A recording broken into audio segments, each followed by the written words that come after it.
Right on. All right. All right. Let's take a break. How long is that?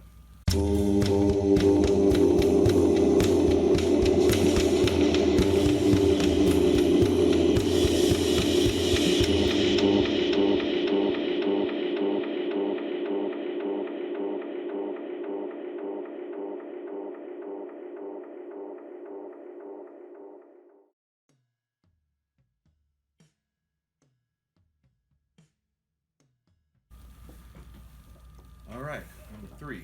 Number 3.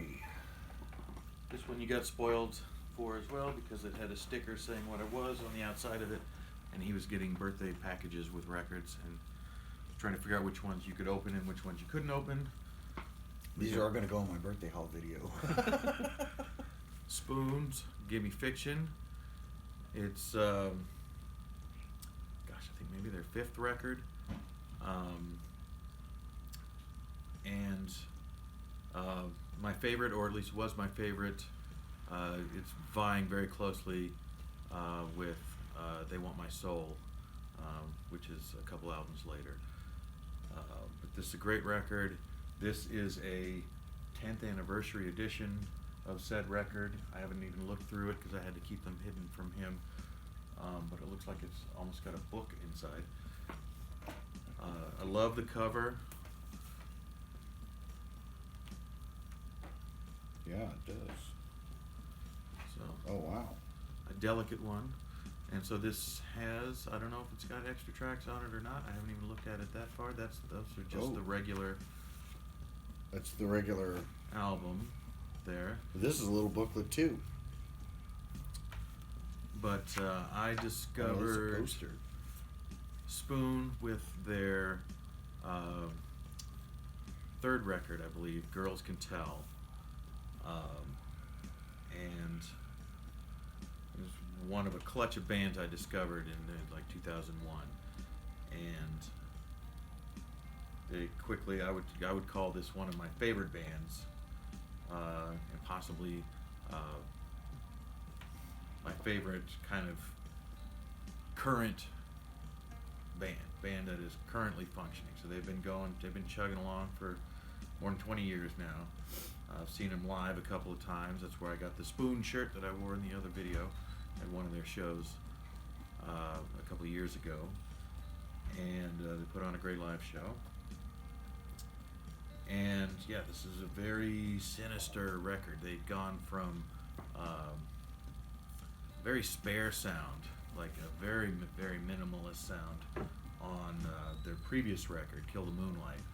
Oh, it is extra songs. There we go. Some home demos on there. And so I guess this one fits on a single album as well, but is a 2-disc record because it's a 10th anniversary reissue. But this is a much fuller sound, but it's a prowling sound, kind of overall. In the first half, especially, My Mathematical Mind is one of my favorite songs, a top 20 song period for me. And yeah, I can't say it's where they hit their stride. I think they hit their stride on Girls Can Tell. Their first couple albums sounded a lot like indie guitar band, kind of figuring out who they were. But then they got jilted by they got signed and then tossed off a record label, and they weren't sure what they were going to do, and their answer to that was Girls Can Tell, which really sort of cemented their presence on the scene, and they kind of just been rolling along ever since. It's the kind of music that I feel like 30 years ago, a lot more people would know Spoon, like they would be charting hits. But really, I think the underdog from the album after this, called Ga Ga Ga Ga Ga Ga Ga, so some number of Ga's, hate that album title, is the only thing that's really made a ton of or much of a dent on any kind of radio. And so this is, for whatever reason, not the kind of band that gets a lot of airplay these days, but they're doing fine, and they're producing great stuff. I would say any of their records from Girls Can Tell up to their most recent, which is Hot Thoughts, with the possible exception of Transference, seemed like they were a little bit lost on that record. Weren't quite sure what they were doing. But even that has its moments. I would recommend any of those. And Spoon, a fantastic band. I gotta agree with you. They're a good band. In fact, the only other Spoon that I have, I got from you. That's right. And so I do have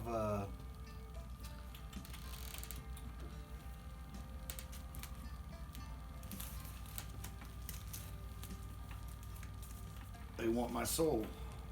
I've actually taken a picture with this one. Yeah, that's right. That's right. So I love this album here. That I don't know, but on this one, Rent I Pay, Inside Out I love. Outlier, They Want My Soul is good. I Just Don't Understand is such a good song.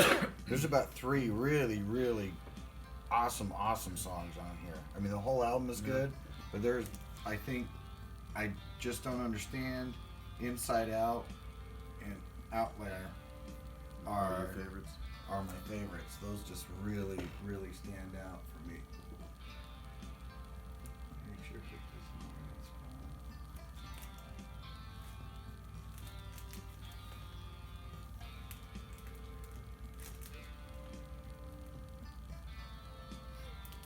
I can do a little soft shoe number if you need me to fill time. I can edit it. But a band that's going on, that's been around a long time and still going, dude, let's be honest, it's not a Plastic Soundwave cult unless I get the OCs in there somewhere. Which one haven't I shown? I love this album. This is a good one. I love the album artwork on it. The best thing is when you pull this out, it's just a dude. This could be my vinyl tag. The alternative one.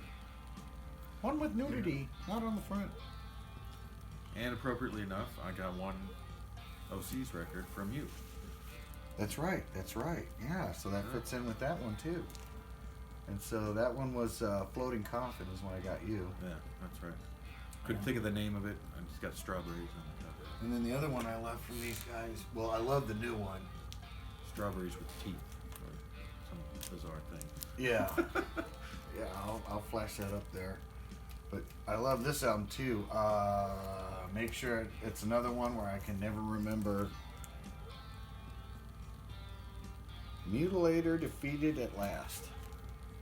I always get their album title. I love this band and I screw up every one of their album titles. But it looks like it's beat up, but that's the actual album cover is that way. So if you bought the CD, it would look exactly the same way. And dude, this has got some good songs on it too. Withered Hand, Web is good. So Spoon, I didn't mention, are out of Austin. Do you know where these guys are from? They're out of San Francisco. Okay. Out of San Francisco. But it's weird because I saw they have a YouTube concert of them from October 31st, 2019. And they're in LA. And they say, it's good to be back home. It's good to be back home. So I don't know if they mean back in the U.S. or Back in California. Or back in California. And what's that now? I said something about Ricky Hulks on the back there. Is that a song name, or is that on the other one you just stuck in there? I didn't know if that was the name of the guy in the band, or if it was... Oh, Sticky Hulks. So yeah, it's Yeah, a song it's a name. song. I don't know why I read it as Ricky Hulks. You know what? If you want to stop the camera, you probably can get up and do that. Yeah.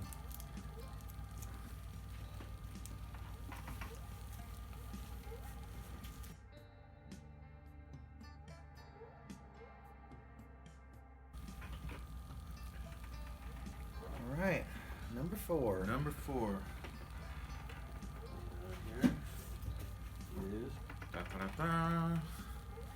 Elbows, Leaders of the Free World.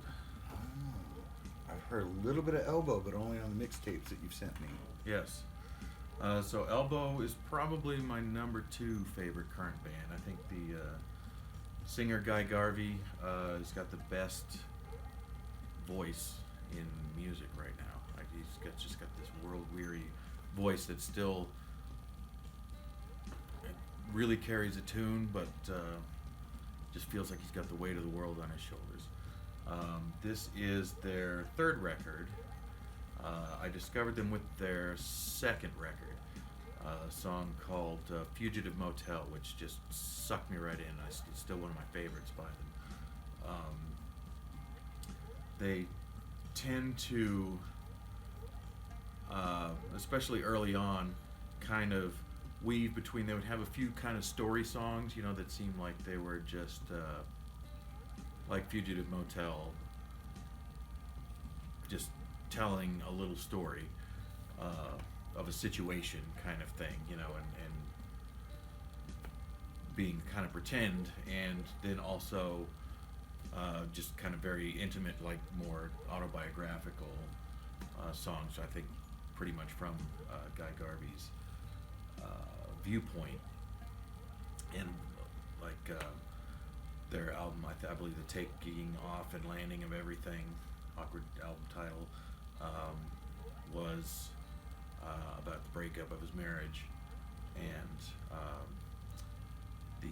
It's a common thing on a lot of albums, actually. I think, yeah, when that happens, it's a thing to write about. Isn't that what Beck's new album is basically about? Is it? That's what I've heard, that it has to do with his... Oh, I thought that's what Sea Change was about. Was breaking that up was with a his different longtime- marriage. Different, yeah. But they are, interestingly to me, they're a big band in England, but they are almost invisible in the U.S. Their last several albums have all been #1 albums in England. They won the Mercury Prize with the album following this, The Seldom Seen Kid, and they were shortlisted with their debut, Asleep at the Wheel. They've been in existence roughly the same amount of time as Spoon. Their most recent album came out near the end of last year, October-ish or something last year, called Giants of All Sizes. And very early on, they never sounded like the Pixies, but they had a penchant for jarring noises, that it'd be a very pretty sequence, and then they just hit you with a blast of brass or noise or something, to kind of break up the prettiness sort of a song. And there's a little bit of that on here, and they've always been a very sweeping band, even in their kind of rocking stompers. Their rock is sort of a very stately rock, but this feels to me like the last album that had a good amount of that rock. So this is a mix between the kind of the dreamy sweeping stuff and the really punchy rockers, and I love the punchy rockers so much. So this one has the title track, Leaders of the Free World. Forget Myself is a fantastic track, and Mexican Standoff is a good one, and they're all really, they're like anthemic in a particularly Elbow way. There's something about their sound which I don't hear anywhere else. Again, another rock band, and so rock music just doesn't get on the radio anymore. Doesn't get on the radio anymore. But after this, their biggest, I think, culturally album in England, and maybe the closest they got to making any kind of dent here, was The Seldom Seen Kid, the album after this, which is another good record, but it's really kind of leaned toward the mellow side. And they went from kind of having maybe one rock track at that point per album, which ended up being the single kind of thing,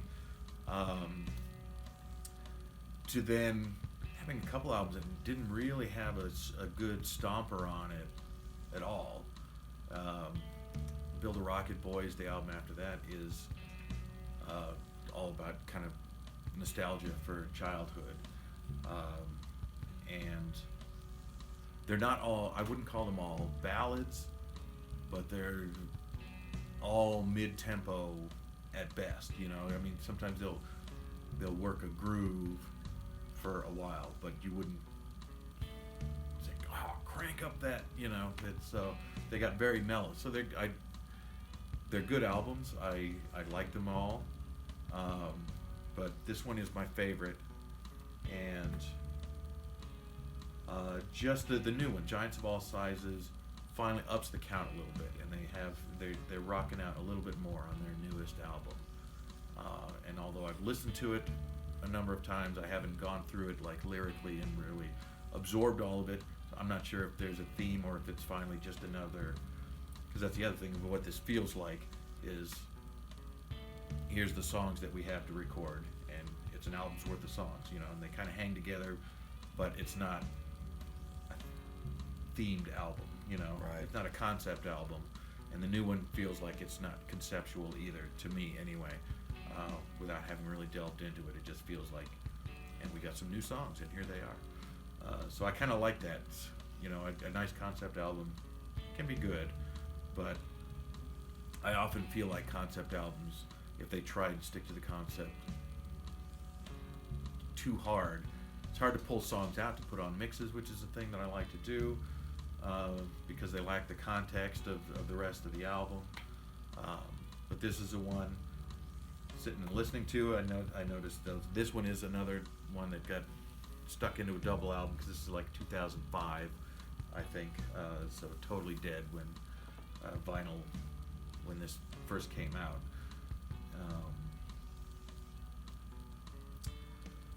But yeah, there you go. I'm not sure what else to say about it, but it's a great record. So what does this record fall under? Something that grabbed you right away?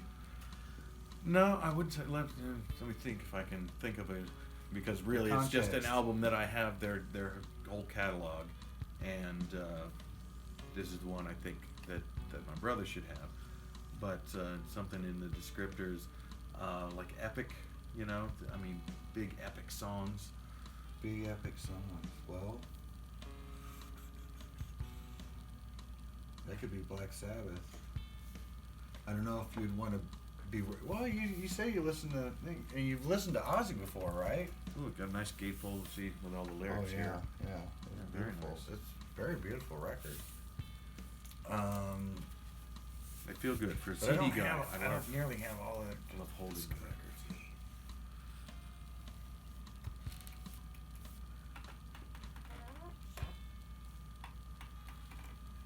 So what was the concept again?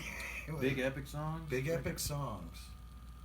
Yeah, I would go with Black Sabbath. Has some, you know, if I'm going in here with, dude, I got Sabotage. I love on here, Symptom of the Universe, Megalomania. I mean, it's right there in the title. Mm-hmm. Like Super Czar is one. There's a couple of really long songs on here. And my favorite by far is Symptom of the Universe.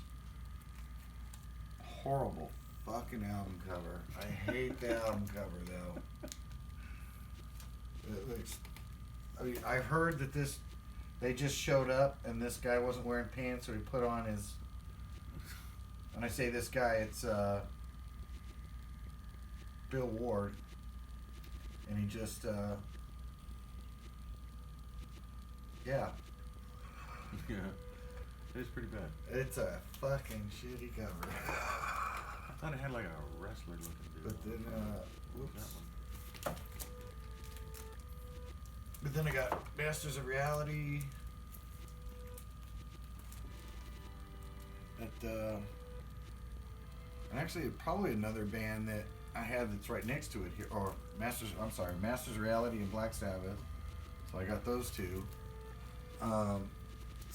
Actually, this band has really. This is the band here, Biffy Clyro. These guys have epic songs.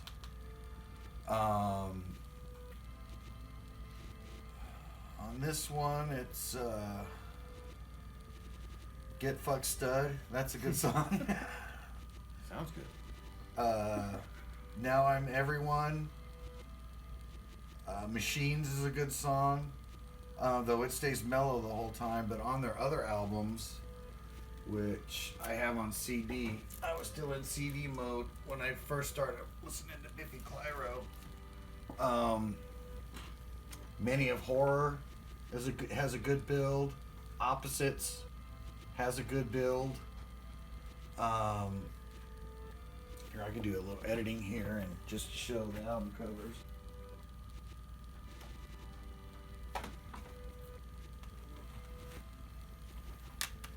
So, I have Opposites, and this is the shorter version. If you actually get the vinyl, it's got like a few more songs on it. Yeah, it's a double CD when it originally came out. Opposites has a good build. Spanish Radio has a good build. Victory Over the Sun has a good build. Trumpeter Tap is good. Modern Magic Formulas, they all start off. The Thaw, that's another one. Yeah, pretty much all of these here are they kind of build to a really good crescendo. This is, as far as I know, their latest one, Ellipses, and they're not as epic on this one, but it's got really good songs on it. And these guys sound a little bit like Foo Fighters with Fugazi. Some of their songs make me think of